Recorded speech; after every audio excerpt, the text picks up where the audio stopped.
Hey guys, what's up? You guys asked, I'm delivering. We're doing yet another Ranger kit impression breakdown. There's been a lot of changes since I made that last video. What was it, December of 2024? A lot of changes, a lot of new things, some things completely different from the other. But anyway, let's get right into it. So first things first, I'm wearing Patagonia L9 combat set. So you got the combat shirt and the combat pants, and I'm also running, I don't know if you guys can really see, the internal knee pads without the external outsert, just because they do as good of a job with just the internal. And then my boots, you know, I've been rocking the same Salomons for like 2 years, so great boots, love them. I also paid like $65 for them, so they're on sale, so can't complain about that. I also have the Ronin underbelt on, and then I also have a Casio G-Shock watch. Anyway, let's get into our first line setup, our belt here. So here we have the Ronin Tactics Senshi belt, and starting on the right side, we have a Yates personal retention lanyard and some chem lights, and then we have two TYR pistol magazine pouches. I run one without the thing on top, the paracord, just so it's quicker access, and I always have this one with the paracord on it just in case I lose the other mag or something like that. But I actually haven't lost any mags out of this compared to when I had the HSGI Taco mags. I've lost quite a few magazines out of those, especially the pistol pouches. And then we have a TYR rifle pouch with the paracord on it, but I don't run the paracord on it a lot just because it's quicker to get. This is typically the first magazine I reach for when I run dry, and if I'm ever replenishing mags, I'll make sure to have a fresh one in my belt just because I think that's the quickest reload. Then here we have the Eagle Industries dump pouch. You know, it's a dump pouch, not much to say about it. It's nice, it holds a lot of things. And then over here we have our Safariland 6354 DO holster, and that is holding my Elite Force Glock 17 Gen 4 with my replica Surefire light. Not going to put a real light on an airsoft one, there's no point. I like barely use this thing half the time anyway, which I use it a little more now, but I'll get to why in a second. And then we have an Eagle Industries frag pouch, which I use that on any of my kits, but it's just another thing that the Rangers get issued. Alright, next thing's up, probably everything everybody has been waiting for, everything everyone wants to see, is our plate carrier setup. So I am running the Crye JPC 2.0. Now, last time when I did the Ranger kit, I had a Crye ABS, but I switched things up a little bit. So I've had this JPC maybe 2 years. I think I had the ABS for like 3, something like that. So this one's a little newer, but I still run this. So I guess we'll just start at the front. You know, we have 3 magazines right here. This is on the Crye M4 placard, and then we have a little Blue Force Gear placard over there. You know, just for random things, if you want to throw another mag in there, notebook, tourniquet, whatever. On top of that, we have a Kagwerks dock light system. I don't have the cone for it right now, so it's literally just here.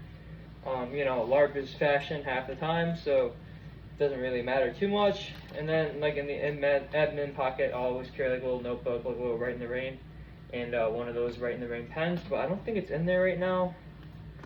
I think I took it out because I thought I needed it in something else, but whatever. And then on the right side of the plate carrier, we have yet another Eagle Industries frag pouch, and then we have Crye soft armor plate bag. I don't have, or sorry, not soft armor, hard armor plate bag. I think this is like the, let's say it's a 6x6, something like that. So that's another new thing. On the ABS, I had the long one. On the back, we have the Haley Strategic Flat Pack. I don't know which model this is. I know there's a few models, so I'm not too sure what this one is. I've had it for a while. It's super nice because, you know, it has a bunch of zippers, and you can even extend it to make it even a bigger pack. So right now it's in its flat configuration, but you can unzip a zipper and it'll get super big. Over here we have Eagle Industries IFAC. Nothing really too super medical in here, just some like gauze and knife and stuff like that. And then of course we have another Crye side plate bag. Then we have my TCA 152. Now I know they don't really use the 152s anymore. They more or less use the 163s, I believe they are. Which I had a shell for it that you put a little balefang inside, but it wasn't reliable. So I was like, you know what? Like on this one, I'm just gonna have to go for actual usability over the looks, because this radio is just so much more reliable. Always works. Never had problems with it. So I choose to have communications over not having communications. And then it's hooked up to a FMA V60. It's a FMA V60. It's not a real V60, but I think it does the job pretty well. It works. And I have real aux core amps, so it works with those, no problem. You just have to change the setting on the radio. And then here we have another Eagle Industries mag pouch, which here I just have a little 20 round magazine, because it's a gas setup, and I don't have another magazine to put in there yet, but I'll probably put a speed loader in there as well. Anyway, that's it for the plate carrier. And then I also have, 5-pound weighted plates in there. And then we'll move on to this. This is just the Avon M53 with the VPU. I don't know if you guys will be able to hear this right now. So it's like, rah! So it's cool.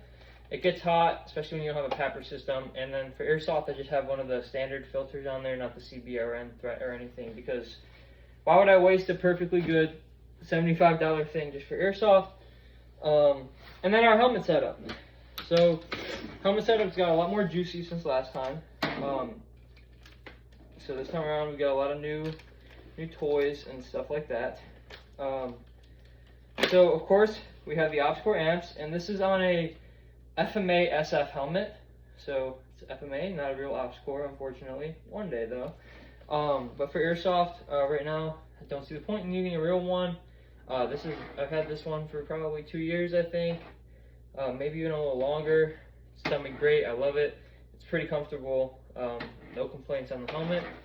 And then, so yeah, we got the aux core amps. We have a Princeton Tech MPLS switch light. So this has red and IR. And moving towards the back, we have the Faro Concepts PVS 31 battery retention system, but I use that for my XFOG unit. Which is basically a unit that blows air into your eye protection, or your, I guess if you're not using it in a dangerous environment, maybe even your M53, because you wouldn't want to break the seal on that. So definitely do not use it if you're, actually having chemical, biological, radiological, whatever, threats. Okay, don't break the seal. You're gonna want the seal. So yeah, that's just holding the XFOG unit, and it's also got some cable management back here. Moving over to the other side, still the aux core amps, and these are the NFMI enabled ones with the mono down lead, I think it is. So what that means is I can only hear my radio from this ear cup, and I did that because just in case I ever wanted to get a second down lead for whatever reason, then I could have dual comms. I don't know how it would work if you were to run both in one. So I don't know. Plus I only needed, just that one, because I'm used to having it with my Peltors anyway. And then I'm sure you guys are looking at these. And this is my TC MVB housing with L3 Harris commercial spec tubes on there. I love these. These are super duper awesome. Got them off of my buddy for a pretty good price, I would say, considering these tubes alone are $6,000. I got them for under that. They're pretty good tubes, tiny blem, and now that I've used them, there's maybe a little bit of peppering here and there, but that's what's gonna happen when you use them, especially when I have them out like this right now. So yeah, and then I just have that on a replica Wilcox shroud. I have not pulled the trigger on a real one just because this one has held up for so long and it works perfectly fine. I've had this shroud, or I've had this mount, this replica Wilcox mount for 4 years maybe. And yes, it's held on to real night vision perfectly fine. I've used this helmet setup 2 times and it has not failed me yet. But in case it does, I made this little paracord thing, so if the nods were ever to drop off, I have it secured to the Faro Concepts PVS-31 battery retention thing. Super simple. I really think Faro should implement this into their pouch, just because it's a super simple thing that is super cool. So that's attached to the nods. You want to attach it to the nods, not just the mount, because the mount falls off.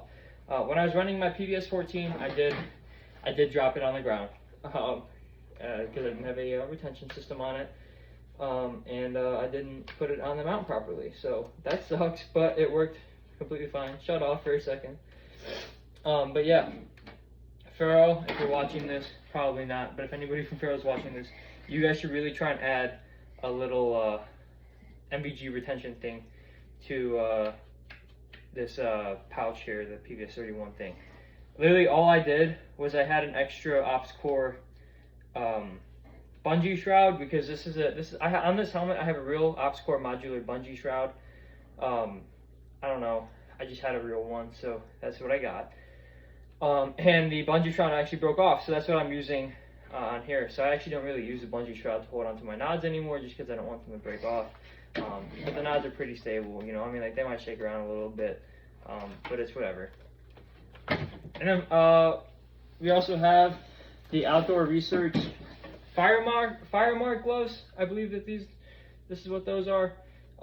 They're okay gloves, pretty thick. I'm gonna be honest, I do prefer my Pig FDT gloves, just because they're a lot thinner, and they're more versatile, you know, more dexterity and stuff like that. Now for the last thing, guys, we do have, this is new. Alright guys, for the last thing we have, it is our VFC, technically BCM, URGI. So yeah, let's get into it. Over here we have the Faro Concept Slingster, great string. I love it. Has not failed me yet, and I've had it for like 2 or 3 years. Then here we have a Magpul CTR stock. It's a good stock, you know. Here we have a Magpul grip. And then over here we have our Unity PTS riser. Because why would you put a real Unity on an airsoft gun? I don't know. And then up here we have our Holy Warrior Gear S1 EOTech, I believe it is.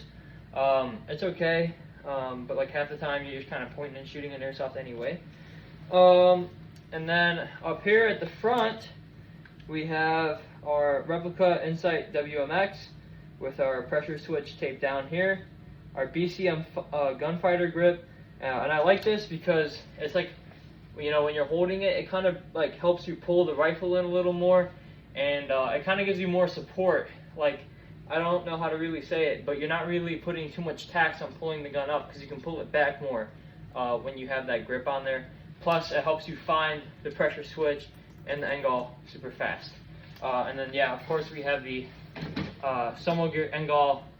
Love this thing. It's actually super duper good for like 500 bucks. I would say it's probably better than a civilian pack unit that I use. And then at the front, we have a replica Surefire RC1, and underneath that we're gonna have the 4-prong flash hider.